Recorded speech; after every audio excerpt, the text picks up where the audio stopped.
My name is Ishaan Tharoor. I'm a foreign affairs writer at the Washington Post. So it's my real delight and honor to be in conversation here with Christina Lamb, incredibly distinguished and accomplished journalist and author. She's currently the chief foreign correspondent for the Sunday Times in London, and in her career has taken her all over the world, including postings from South Africa to Brazil to Pakistan to the rugged badlands of Washington, D.C. That was the most dangerous. Of course, of course. And she's written, in recent years, she's written powerfully and importantly about the missing Chibok girls in Nigeria, and she's also covered the tragedy and struggle of the Syrian refugee crisis. She's won more than a dozen prestigious awards for her career in journalism, ranging from the Prix Bayeux for Europe's Best War Correspondent, and she's been feted by Oxford University and, of course, by the Queen. And she's authored 8 books. Some of the more recent ones include Farewell Kabul, a lengthy work drawn from her many years reporting in Afghanistan, I Am Malala, which I think you can understand what that's about, and the headline of this panel, The Girl from Aleppo, Nujean's escape from war to freedom in a wheelchair. And this is the paperback title of the book. The original title was Nujean, One Girl's Incredible Journey from War-Torn Syria in a Wheelchair. So as you can tell, this is a book about one particular journey amid the Syrian refugee crisis of an incredible figure, a girl who was born with cerebral palsy and made this 3,500-mile trek from Syria to Germany entirely in her wheelchair. So I think we're going to talk about the book and about Nujean, but I think to give you a flavor of the narrative, Christina's going to start off with a reading about the crossing that I'm sure you're all aware of now when Syrian refugees in Turkey brave this often dangerous passage to various Greek islands, in this case to the Greek island of Lesbos, and in incredibly adverse circumstances, often in overcrowded rubber dinghies, and Nujean did this passage in her wheelchair. Thank you. And thanks for coming out. It's so beautiful outside. I'm sure you'd much rather be out in the beautiful nature around here. From the beach, we could see the island of Lesbos and Europe. The sea stretched either side as far as you could see, and it was not rough. It was quiet, flecked only by the smallest of white caps that looked as if they were dancing on the waves. The island did not look too far off, rising from the sea like a rocky loaf, but the grey dinghies were small and low in the water, weighed down with as many lives as the smugglers could pack in. It was the first time I had seen the sea, the first time for everything, travelling on a plane, in a train, leaving my parents, staying in a hotel, and now going in a boat. Back in Aleppo, I had barely ever left our 5th-floor apartment. We had heard from those who had gone before that on a fine summer day like this with a working motor, a dinghy takes just over an hour to cross the strait. It was one of the shortest routes from Turkey to Greece, just 8 miles. The problem was that the motors were often old and cheap and strained for power with loads of 50 or 60 people, so the trips took 3 or 4 hours. On a rainy night, when waves reached as high as 10 feet and tossed the boats like toys, sometimes they never made it at all, and journeys of hope ended in a watery grave. The beach was not sandy as I had imagined it would be, but pebbly, impossible for my wheelchair. We could see we were in the right place from a ripped cardboard box printed with the words, "Inflatable rubber dinghy, made in China, max capacity 15 passengers," as well as a trail of discarded belongings scattered along the shore like a kind of refugee flotsam and jetsam. There were toothbrushes, nappies and biscuit wrappers, abandoned backpacks and a slew of clothes and shoes. Jeans and T-shirts tossed out because there was no room in the boat, and smugglers make you travel as light as possible. A pair of grey high-heeled mules with fluffy black pom-poms, which seemed a crazy thing to have been brought on this journey. A boy's light-up trainers, and a large grey floppy bear with a missing eye that must have been hard for someone to leave behind. All the stuff had turned this beautiful place into a rubbish dump, which made me sad. We'd been in the olive groves all night after being dropped off on the cliff road by the smugglers' bus. From there, we had to walk down the hill to the shore, which was about a mile. That may not sound much, but it feels a very long way in a wheelchair, over a rough track with only your sister to push, and a fierce Turkish sun beating down and driving sweat into your eyes. There was a road zigzagging down the hill, which would have been much easier, but we couldn't walk along that, as we might be spotted and arrested by the Turkish gendarmerie, who could put us in a detention centre or even send us back. I was with 2 of my 4 elder sisters, Nada, though she had her baby and 3 little girls to handle, and my closest sister, Nazreen, who always looks after me and is as beautiful as her name, which means a white rose that grows on the hills of Kurdistan. Also with us were some cousins whose parents, my aunt and uncle, had been shot dead by Daesh snipers in June when they went to a funeral in Kobani, a day I don't want to think about. The way was bumpy. Annoyingly, Nazreen pulled the wheelchair, so I was facing backwards and only got occasional glimpses of the sea, but when I did, it was sparkling blue. Blue is my favourite colour because it's the colour of God's planet. Everyone got very hot and bothered. The chair was too big for me, and I gripped the sides so hard that my arms hurt and my bottom got bruised from all the bumping. But I didn't say anything. As with everywhere we had passed through, I told my sisters some information I had Googled before we left. I was excited that on top of the hill above us was the ancient town of Assos, which had a ruined temple to the goddess Athena, and even better was where Aristotle once lived. He'd started a school of philosophy overlooking the sea so he could watch the tides. As always, my sisters didn't seem very interested. I gave up trying to inform them and watched the seagulls having fun gliding on thermals and making noisy loops high in the blue, blue sky, never once stalling. How I wished I could fly. Even astronauts don't have that freedom. Nazreen kept checking the Samsung smartphone our brother Mustafa had bought us for the journey to make sure we were following the Google Map coordinates given to us by the smuggler. Yet when we finally got to the shore, it turned out we were not in the right place. Every smuggler has their own point. We had coloured strips of fabric tied round our wrists to identify us, and we were at the wrong one. Where we needed to be wasn't far along the beach, but when we got to the end, there was a sheer cliff blocking us off. The only way round was to swim, which I obviously couldn't do. So we'd ended up having to walk up and down another rugged hill to reach the right point. Those slopes were like hell. If you slipped and fell into the sea, you'd definitely be dead. It was so rocky that I couldn't be pushed or pulled, but had to be carried. My cousins teased me, "You are the queen, Queen Eugene." We spent the night in the olive grove. Once the sun had gone, the temperature dropped suddenly, and the ground was hard and rocky, even though Nazreen spread all the clothes we had around me. But I was terribly exhausted, having never spent so much time outside in my life, and I slept most of the night. We couldn't make a fire because it might attract police.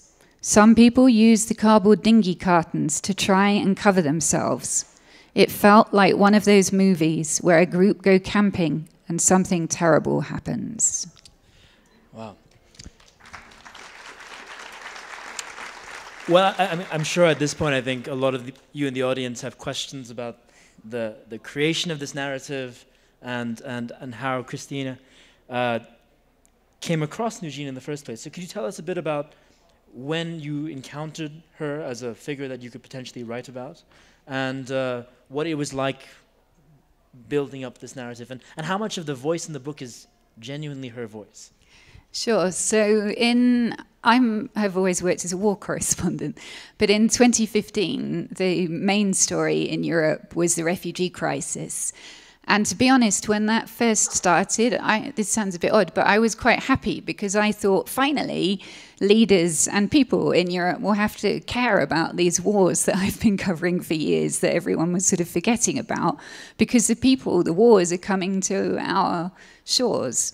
Unfortunately, that wasn't what happened. Instead, as you will have seen, Europe kind of completely failed to deal with the refugee crisis, and I felt ashamed, really, as a European, at what happened, that we couldn't even provide reception centres to give people dignity when they arrived in these places.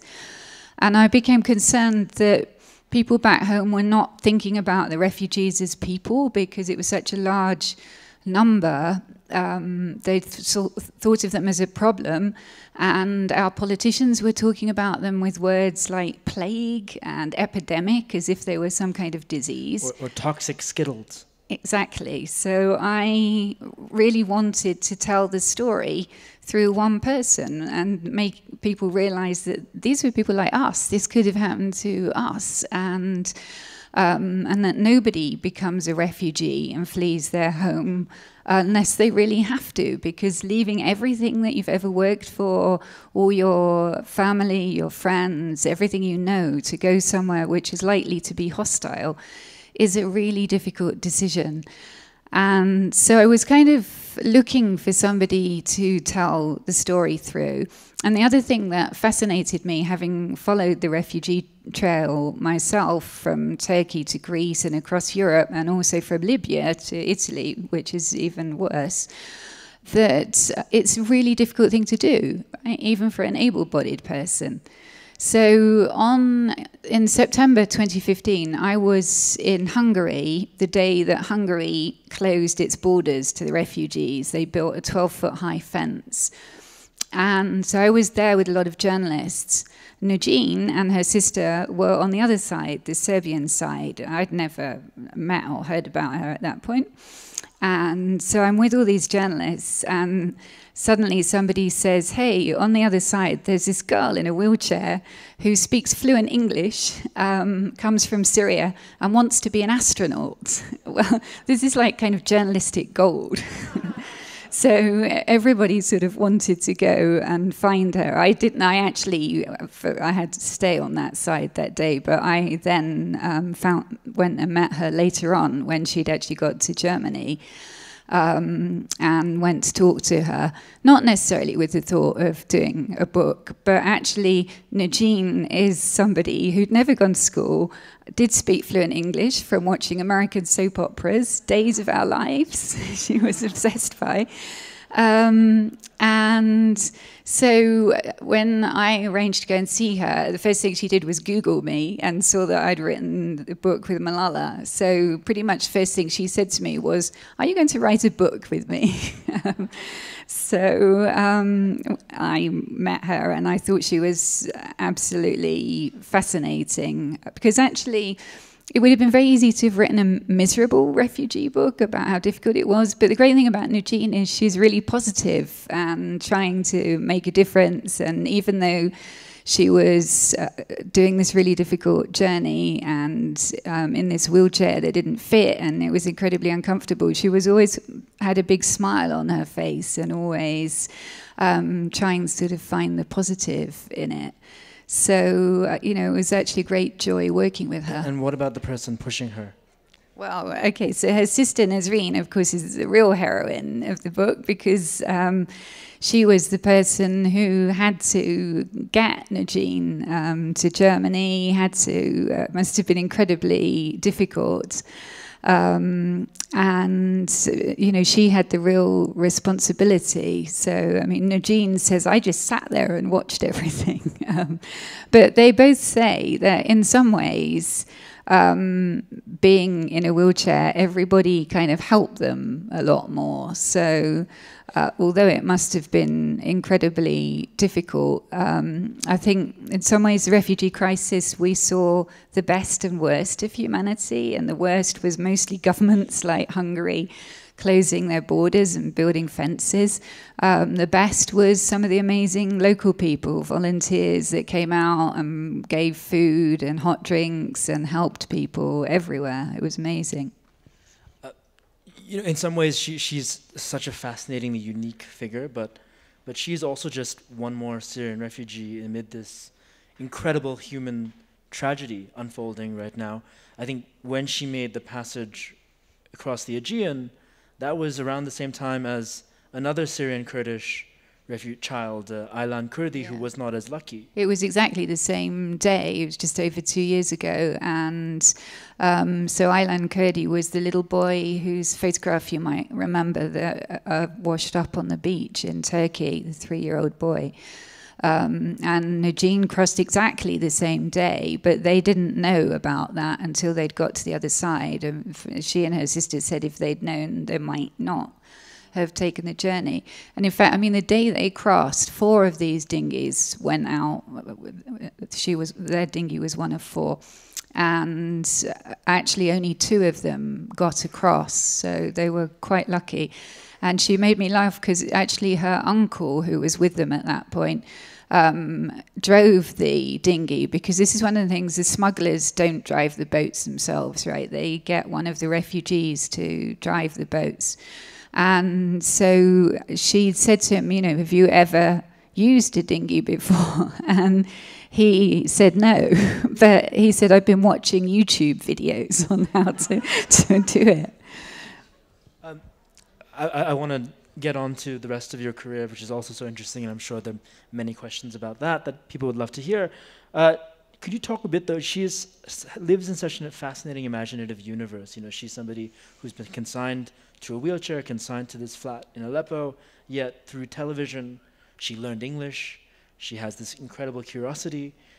Maybe there's a segment from the book that you want to read about that? Quickly? Yes, this is a girl who'd never gone to school because it was her family didn't have much money. They were living in this 5th-floor apartment which had no elevator or anything, and so it was phenomenally difficult to get her out. And she didn't have a wheelchair then. Until she went to Turkey, she didn't have a wheelchair. So she only ever was taken out of the apartment a couple of times a year, and all she did was watch TV day and night, and completely educated herself and knows all sorts of things from watching TV. I'm always a bit concerned when I talk about her if there are children in the audience that then think this is an argument for why they should watch TV. So I'll just read you a very little bit, give you a sense of what she's like. I don't collect stamps or coins or football cards. I collect facts. Most of all, I like facts about physics and space, particularly string theory. Also, about history and dynasties like the Romanovs, and controversial people like Howard Hughes and J. Edgar Hoover. My brother Mustafa says I only need to hear something once to remember it exactly. I can list you all the Romanovs, from the first one, Tsar Mikhail, to Nicholas II, who was murdered by the Bolsheviks along with all his family. I can tell you exactly what date Queen Elizabeth II became Queen of England, both the day her father died and her coronation, and the dates of both her birthdays, actual and official.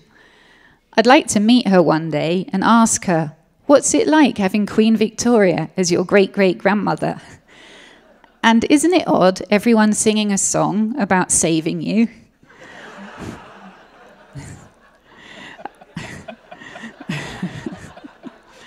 I can also tell you that the only animal not to make a sound is a giraffe because it has no vocal cords. This used to be one of my favorite facts, but then people started calling our dictator, Bashar al-Assad, the giraffe because he has a long neck.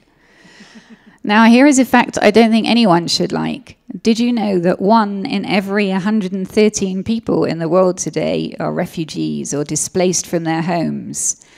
Lots of them are escaping wars like the one that has ravaged our country, Syria, or those in Iraq, Afghanistan and Libya. Others are running from terrorist groups in Pakistan and Somalia, or from persecution by mullah regimes in Iran and Egypt.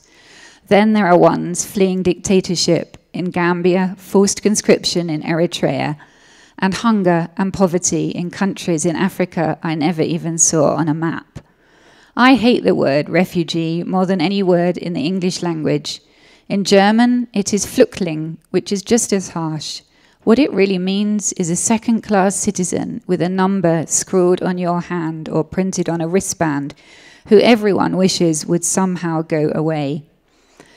The year 2015 was when I became a fact, a statistic, a number. Much as I like facts, we are not numbers, we're human beings, and we all have stories. That's wonderful. And just quickly, where is she now and how is she doing? So she's now in Germany, and she's very happy. She's at school for the first time. So she started school at the age of 17.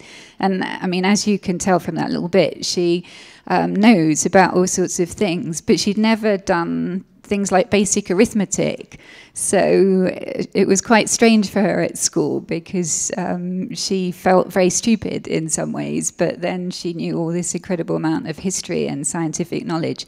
She loved the fact when we were doing the book together that she knew more English history than I did. She could list all the kings and queens, and she's quite phenomenal. So given that you've also written a book with Malala Yousafzai, a much more, a figure who's much more accustomed to celebrity and fame and has a real ability to manage herself. I mean, can you talk a bit about some of the similarities or differences in working with these two young, incredibly precocious women? So, well, both of them were 16 when I was working with them. And both of them very funny. Malala is a very good mimic, and she is a very warm person, and one of the great things about working with her was sort of seeing what she is like at home and how she's a sort of normal teenager who likes Justin Bieber and Roger Federer and fights with her brother all the time. In fact, when she was nominated for the Nobel Peace Prize, my son, who had got to know the family as well because we started going and visiting them a lot, and he's the same age as her brother, he used to say to me, "Mummy, how can Malala win the Nobel Peace Prize? She's always fighting with her brother Kushal."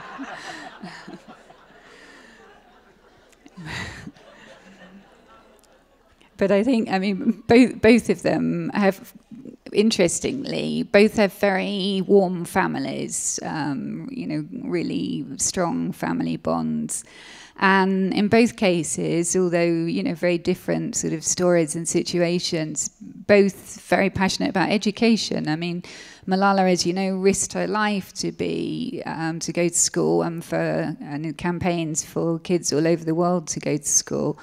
Nugeen had never gone to school and yet had managed to educate herself. And I think one of the things as a foreign correspondent in working in lots of different countries for 30 years, that I am absolutely convinced that education is so important, and particularly girls' education, and that actually, mothers all over the world want the same things for their children, which is for them to be educated and have a better life than they do. It strikes me that both of them seem to share this a story of displacement. Obviously, I don't know, does Nugeen have a hope at some point to return to a Syria that isn't as war-torn and ravaged as it is right now? And of course, Malala seems to be, and I'm curious if this has surprised you in the years since you've been working with her, she seems to be much more of a celebrity and admired and cherished figure overseas than she is in Pakistan, where she has been, by many circles, vilified and seen as a kind of foreign agent and sort of traitor to the nation in a certain sense. Can you talk a bit about both their relationships with their homelands at this point? Okay, well, I mean, in Nugeen's case, obviously she'd love to go back home to Syria, and some of her family are still there. Her brother and sister are still there. Her parents, who are quite elderly, so didn't make the journey, are in southern Turkey. So although, Nugeen's happy that she's going to school for the first time and that they have a safe life in Germany, she misses her family and her country terribly. And she's from Aleppo, so, last year she was watching the destruction of her city on TV. And, that is really very difficult for anybody. And she says, what all refugees want is to be able to get up in the morning and brush their teeth, go to school or work, and then know that they have a good chance of coming home again safely in the evening. It's not a huge demand. But of course, you know, they worry about the hostility against refugees in Europe, and every time there's another terrorist attack, they think, oh God, you know, I hope it's not a refugee that was involved. So that's very difficult. In Malala's case, I mean, they're refugees too. Let's not forget, from Pakistan. She would like to go back home to Swat. And yes, they have a fairly nice life in England. They have a nice house, and she's just starting, this week, I think, at Oxford. But she, you know, they miss their home terribly, and it was hard for the rest of the family, and hard for her brother, who's 2 years younger, and very hard for her mother, who spoke absolutely no English, couldn't read or write, and so felt really lonely in England. We just saw them recently, maybe 2 or 3 weeks ago, for lunch in their home, and her mum now is speaking some English and seems much happier, so that is really good. But the terribly sad thing is what you just said, that, you know, most countries, if they had the world's youngest Nobel Peace Prize winner, would feel pretty proud of that, I think. Unfortunately, Pakistan has not embraced Malala. I mean, lots of individual Pakistanis are very proud of her, but many people in the country don't even believe that she was shot. I mean, I've been going to Pakistan for years. It was the first place I lived as a foreign correspondent. I have a kind of love-hate relationship with Pakistan. The best experiences of my life have happened there, and also the worst. And when I was asked to do the book with Malala, I went to Pakistan to go to her hometown and to research what happened. And so I met up with lots of Pakistani friends. And when I told them why I was there and what I was doing, so many people said to me, why on earth are you doing this? Everybody knows she wasn't shot. And I was like, what? And they said to me, and everybody knows it's just made up. You know, she wasn't shot. She's a CIA stooge, or she's a prostitute, or some people told me her father shot her so that they could get asylum in England. So I was just astonished. I was like, you know, I've interviewed the doctors, including the military, the colonel at the military hospital in Peshawar who operated on her. I've seen all the x-rays and scans. I've met her doctors in Birmingham. This is a fact. It's not an opinion. But many people there don't believe it. I was in a debate on BBC radio with the editor of the Pakistan Observer, a national newspaper there, who insisted that she wasn't shot. And it's quite difficult having a debate or a discussion with somebody who doesn't accept the actual facts of what happened. So, you know, I just think it's really, really sad. And Malala's campaign is for, there's about 66 million children of primary school age around the world not at school. And 10% of those are in Pakistan. It's the country that has the biggest problem of children not going to school. And it's a shame that people there are not embracing her campaign. I mean, how do you explain that antipathy? Of course, Pakistan's other Nobel laureate, and forgive me, his name is escaping me, but he was from a very persecuted sect, Ahmadi sect, and so he's not particularly well remembered in Pakistan either. Abdul Salam, thank you very much, sir.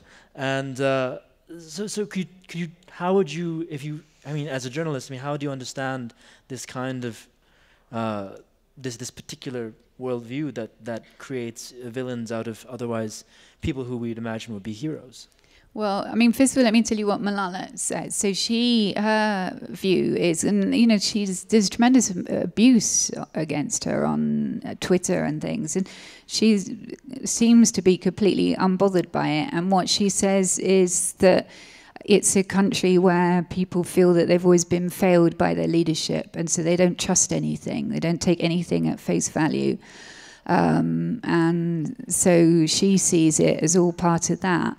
I mean, there's no doubt that one of the reasons is that Pakistan is one of the most anti-American, anti-Western countries on earth now.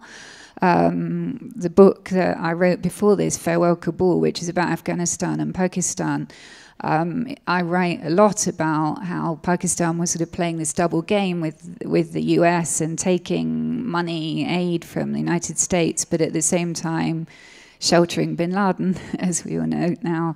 But I try and explain why that happened and how Pakistan see what they're doing as kind of what I call hedging, partly because they felt that the United States and other Western countries would just lose interest in Afghanistan and go away, and Pakistan would be left next door. They can't go away. So they needed to make sure that they were supporting both sides. But also they just didn't trust the West. And, you know, I can see why, because my first story as a foreign correspondent, I lived in Peshawar. I covered the Soviet occupation of Afghanistan.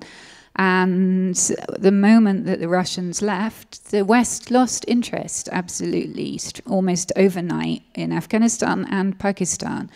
And all of a sudden, the United States discovered that Pakistan had a nuclear program. I don't know if any of you went to Larry Pressler's event yesterday, the Pressler Amendment. And so cut off aid to Pakistan, which had been the conduit for the West's war in Afghanistan. And so you can understand why there is a lack of trust in Pakistan against the West. And so I think when we criticize them for what they have done, we should also remember what we did there and why they might feel like that. And I think the Malala thing is all part of that, that because she's embraced by the West and seen as a hero, they distrust straight away her. You've certainly not lost interest in Afghanistan and Pakistan. Your career begins in the 80s with the Mujahideen fighting the Soviets. I think we'd all love to hear a bit about the origin story of Christina Lamb, war correspondent.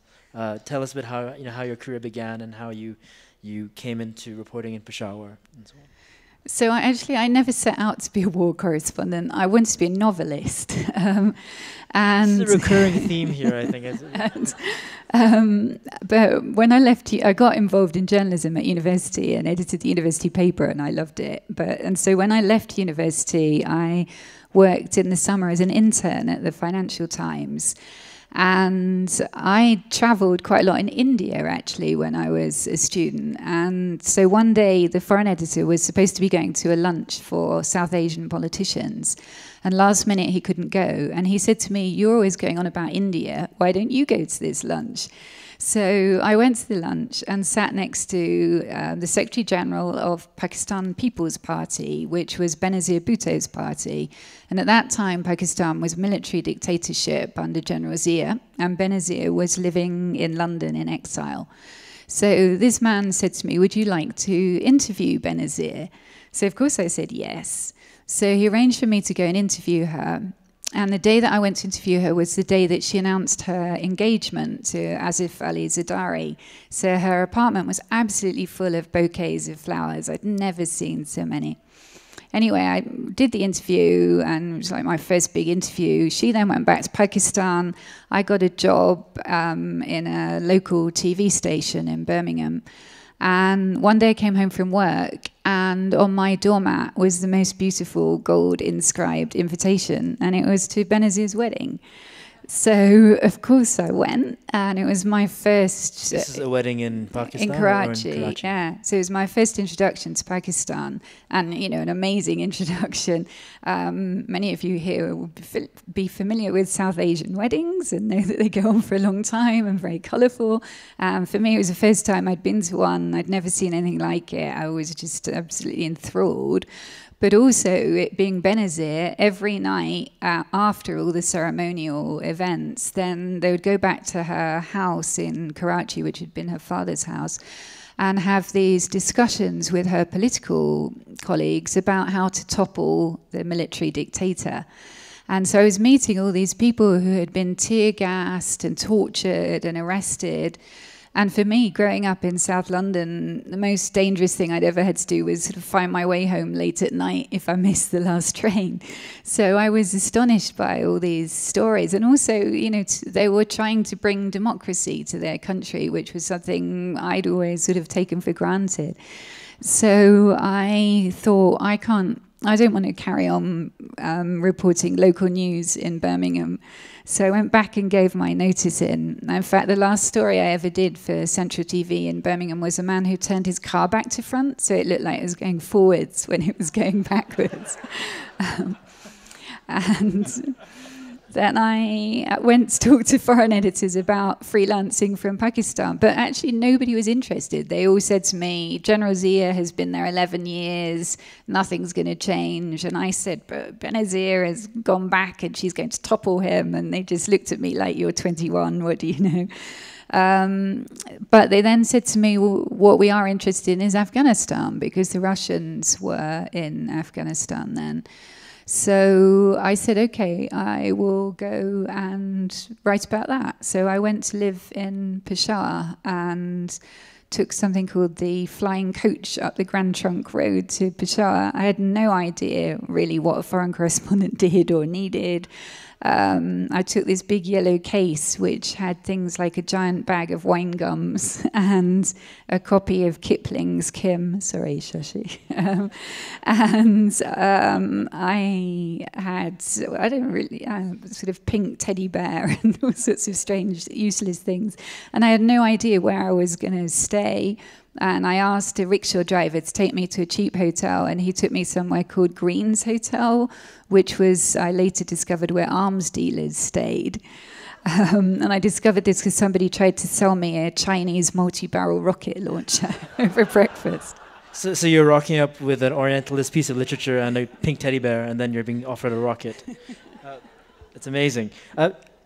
We're running out of time before the Q&A, but I'd love to ask you a bit more. You know, earlier this month was the 16th anniversary of 9/11, and every anniversary of 9/11 seems to now, among other things, mark yet another year where the U.S. is still in Afghanistan. How do you see the political situation right now in Afghanistan, and why are we still at war there? Well, that's a good question. I was just there a few months ago. I was there in April, and it was pretty depressing.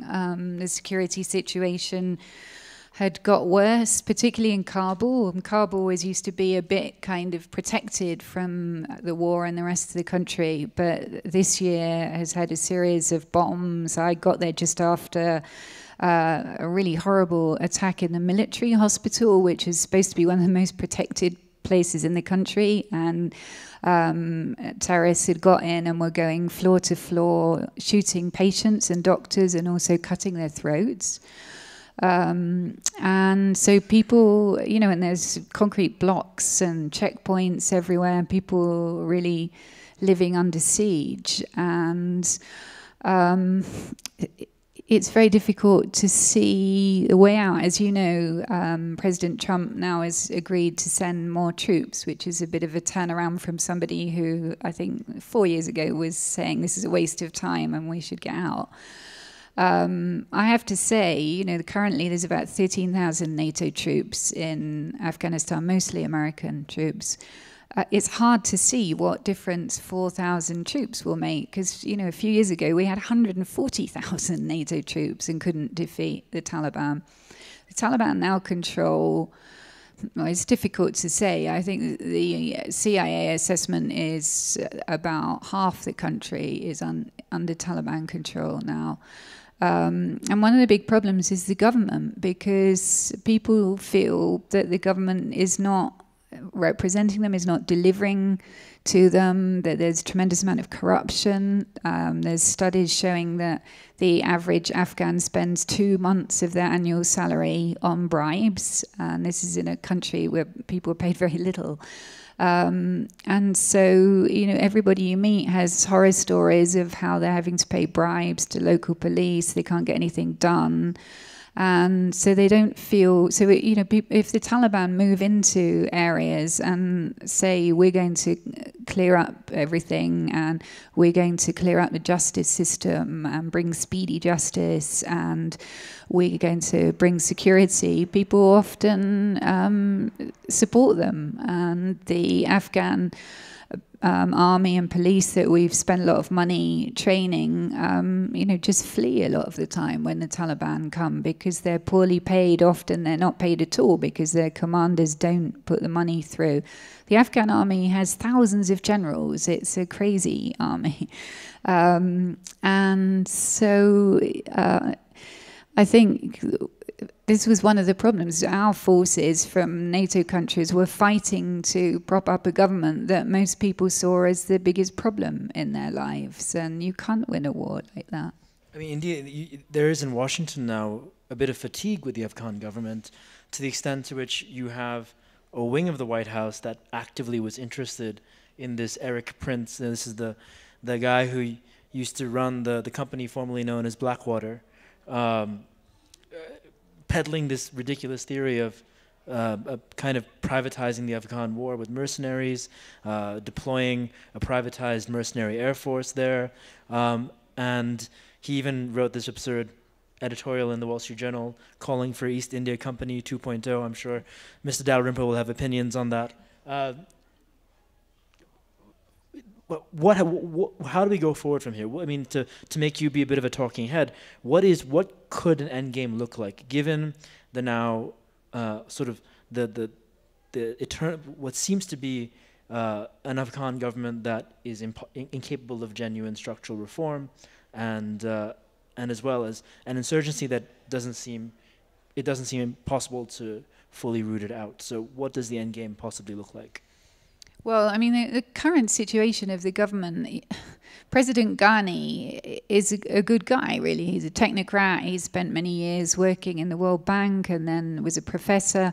The problem is that, you know, this is Afghanistan, so you got to still work through the tribes and do things in the Afghan way. And he is in a government of national unity with his rival for president. And I don't see how anybody ever thought that could work. He is working with somebody who has no interest whatsoever in the government succeeding, because if it collapses, he will be the beneficiary. And we all, by the way, spent about $200 million funding those elections in 2014, where the results were never published because it became too controversial, and this deal was done instead.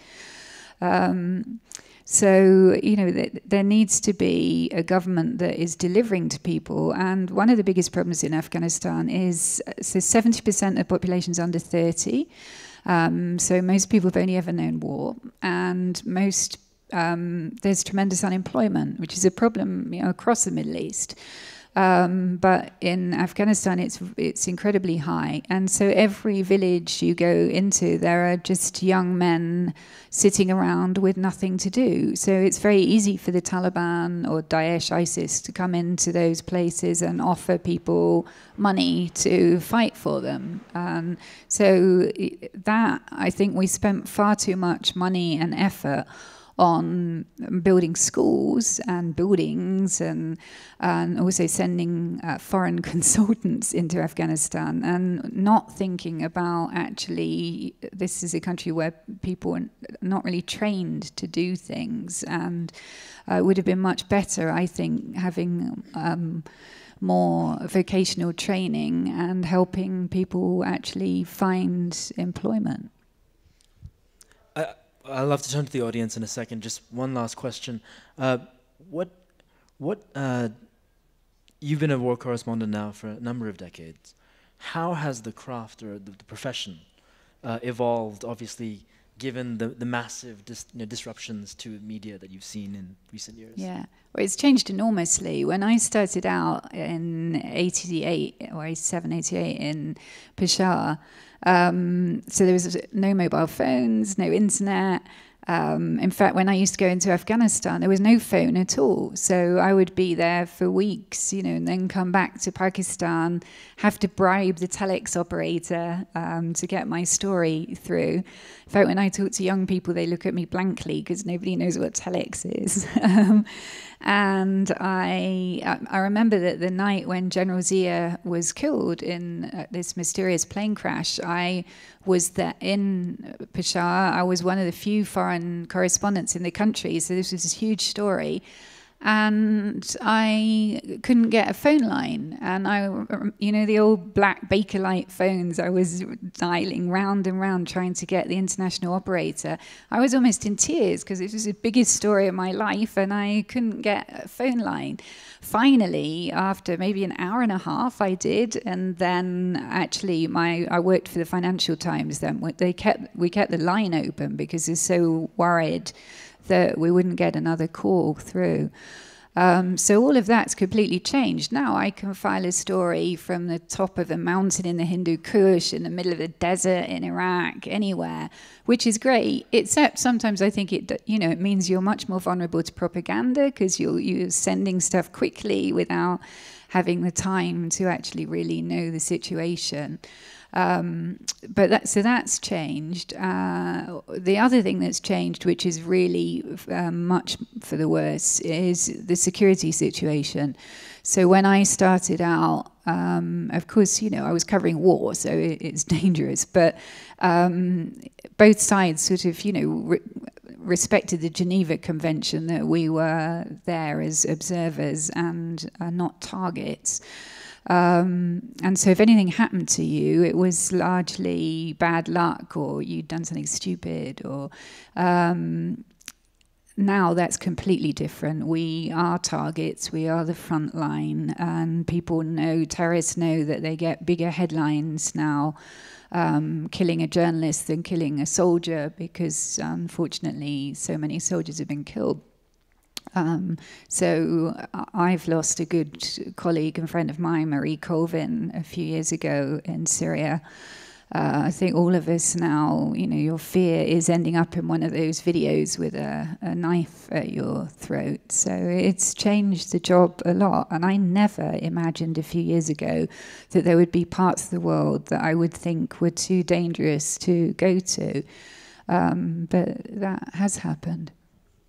Great. I think there's so many more questions I'd love to ask, but thank you. I'd love to have questions from the audience now. You, ma'am, in the front. Is there a microphone going around?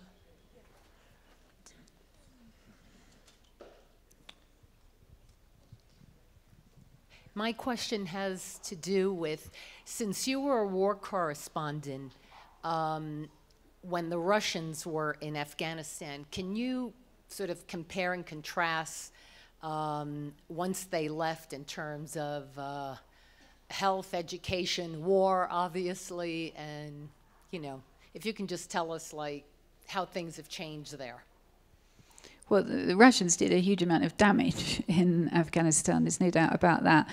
But one thing they did do, which we didn't do, was they did train a lot of people in vocational things that I was mentioning. So quite a lot of Afghans went to Russia to be trained as doctors or engineers or administrators. And I thought it was rather ironic that years later, when our forces were there, the provincial governors that the West thought were the most reliable always turned out to have been trained by the Russians. So that was kind of bizarre. But I think, we never thought about the fact that in many of the places in Afghanistan when we went in, the last foreign forces they'd seen were the Russians who'd gone in and, killed lots of people and bombed lots of places. So why should they have thought we would be any different? And I think one of the big problems early on was we never explained to people what we were doing there. Partly maybe we didn't know what we were doing, and that was the problem. But we certainly didn't explain to people in villages. And if you indulge me, I'll tell you a story which really reveals just how little we understood. In 2006, I went to Helmand with the first British forces that went into Helmand in southern Afghanistan. And I arrived in this place called Greshk. And it was right at the beginning of the deployment, and the British had arranged a shura, a big meeting with local elders in a school to talk to them about what they were doing. And so the British made a big thing that they were going to be different to the Americans, and so it wouldn't just be military, that they would also have a development, a head of development, and a head of sort of the politics side. And because they wanted to show what they really cared about, they put women in charge of development and in charge of the Foreign Office in Helmand. Helmand's a very conservative place. And so there was this big meeting with all these elders. We turn up there. The elders had been told to be there at 9. I think we got there about 2 in the afternoon, so they'd been waiting hours. It was incredibly hot. They're waiting in this school. It's all men, all bearded men. First, the British military commanders spoke, and then these 2 women got up, neither of whom, in my view, were properly clad for Afghanistan. They had maybe long shirts and trousers. They didn't have their heads covered. And they both got up. The development woman spoke about the importance of gender rights. And there's all these old elders sitting there with their long beards. And then, so they were already a bit disgruntled. Then those people went away, and the commander for the area, who I was embedded with, had been told to then show them a video. And he had no idea what it was. It was a video to explain the deployment. So he starts this video, and I've never seen anything like it in my life. So we're sitting there, and I don't know if you had the series Blue Planet from David Attenborough here about the ocean. So it was segments of this. So they were projecting onto the walls of this school in the middle of nowhere in southern Afghanistan whales and dolphins. And none of these people had seen the sea. So these old men were quite disturbed. And they were saying to me, why are the British showing monsters on our walls? And so, I mean, obviously somebody had been paid a huge amount of money to make this video, which was clips of whales and dolphins, and then interspersed with messages from the British of how we've come to help you. It was the weirdest thing in my life. Rule Britannia. More questions? In the back, waving in the back. And let's actually take a few questions at a time. So please keep your question brief. Thank you. Hi, Christina. Thanks. It was an excellent interview, and we learned a lot. What I would like to ask you is, with your background with the British and Sunday Times, you have won a lot of awards. Whenever unfortunate situation, either civil war or a war that can be avoided happens, you go cover it, and always there are 2 sides of the coin, right? I know I learn more with these wars that happen in Afghanistan and Iraq. The coverage of the foreign correspondents, especially BBC, and what you guys cover is different from what we hear from the mainstream media in United States. I would like to get your thoughts on, do you see the differences? If you see, how is the coverage different from what you guys do in Britain? Thank you. Okay. Let's just take a few more questions, and then we'll jump in, put them all together. The gentleman right there, thank you, in the red sweater. Have the rich Gulf Arabs done any, with a common religion and language, done anything with their money or otherwise to aid the unfortunate Syrian refugees? And the gentleman here in the front. With your experience in India as well as Pakistan, did you find, when you talk to the ordinary people, did you find any interest on behalf of the ordinary people to get friendly with, say, India in Pakistan? I'm not sure if I understood. I think the question is, when you're reporting in Pakistan, what do ordinary Pakistanis think about India? Do they want to be friendly, or do they want to continue the conflicts? Okay, so the first question about the American coverage, I have to be a bit careful with my friend here. But actually, I honestly think it's a bit unfair. I think the American coverage of Afghanistan has been excellent, and there's still correspondence there for American papers, for New York Times, Washington Post, and the Wall Street Journal, whereas the rest of the world have mostly pulled out their correspondence, I'm sad to say. I mean, in my paper, I went back in April. It was the first time I'd been there for 2 years, and I had to really fight my editor to go back. They have completely lost interest.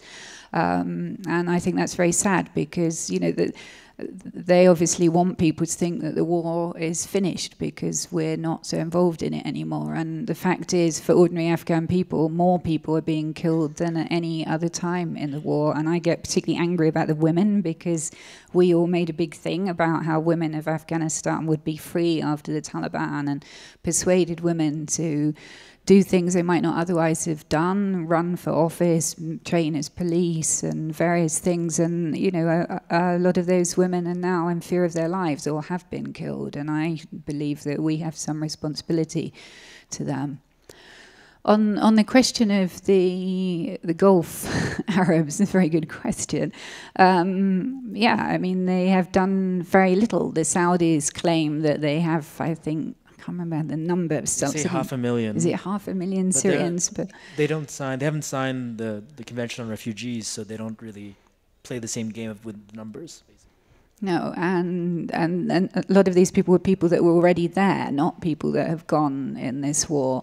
And I'm sure, as you know, various Gulf countries have been responsible for fueling a lot of this, and giving money to the Taliban or Al-Qaeda at one point, or ISIS, and so they have a lot to answer for. I mean, the role of Saudi in all of these wars is sort of always the elephant in the room, I think, and should be much more talked about.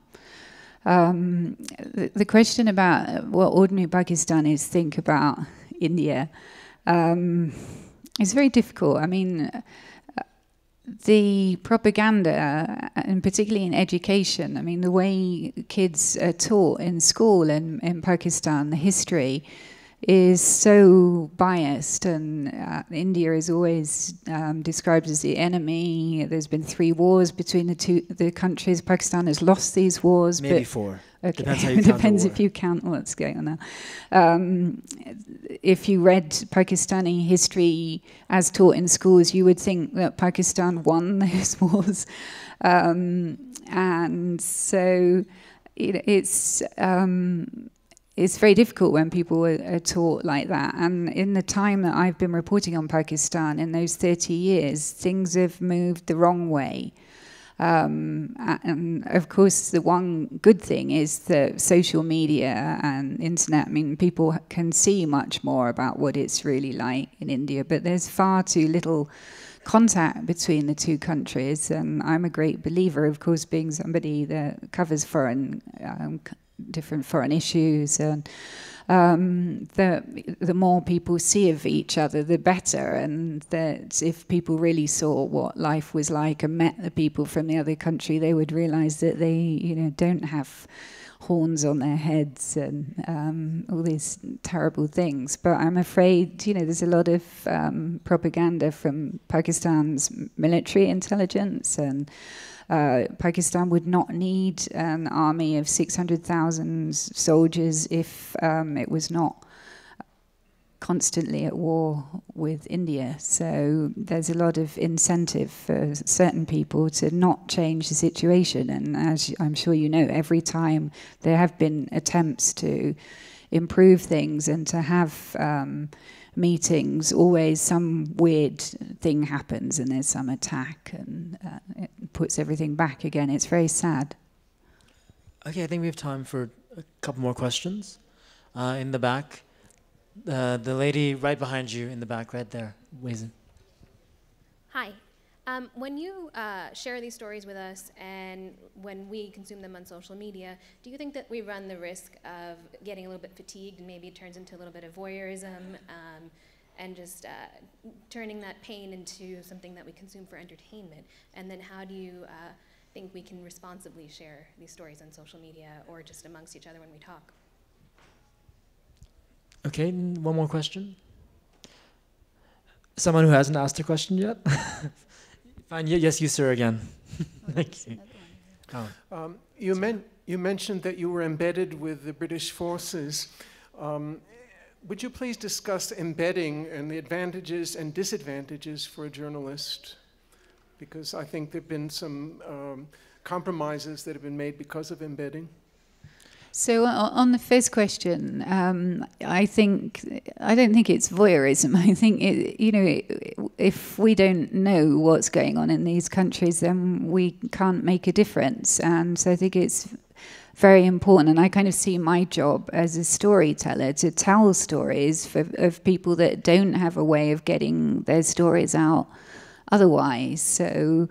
One of the things that I've written about a lot over the last couple of years is the Yazidi women and the terrible things that have happened to them, and they're among the worst stories I've ever heard in my life. But those women would say, it's terrible to remember and tell those stories, but it's more terrible to forget. And I think, we don't learn unless we know what's going on. On the other question about embedding, this is very controversial. So embedding is actually going, basically living with the troops from your country to report, and often you're under certain restrictions because you're with them. Apart from anything else, you're dependent for your life on them, so it can be difficult to write anything critical about what they're doing. I'm very anti-embedding, and when the war in Iraq started in 2003, my newspaper, we had a big meeting about who was going to cover what. I thought we shouldn't embed with the troops. In the end, the people that got the best stuff were the people that were embedded. And, it's part of the story. Ideally, you do both. You embed with the troops, they are part of what's going on, but you also go and report from the places separately. Unfortunately, because of what I talked about earlier, the security situation worsening, some places have become impossible to go to except with the troops. And that's frustrating. It's not ideal to only be able to report what the troops are doing, because it is only part of the story. And you may not be aware, but in the UK, we actually have to sign something called a green book when we embed with our troops, which means that absolutely every single word that's sent back, every photograph, every bit of footage has first got to be agreed by our Ministry of Defence, which in my view is censorship. They say it's for operational security. And I don't think that we should accept this in the UK, but unfortunately, if you try and protest against it, you just get blacklisted, and then you don't get embeds at all. So it's been very hard to get other colleagues to actually sort of rally behind this.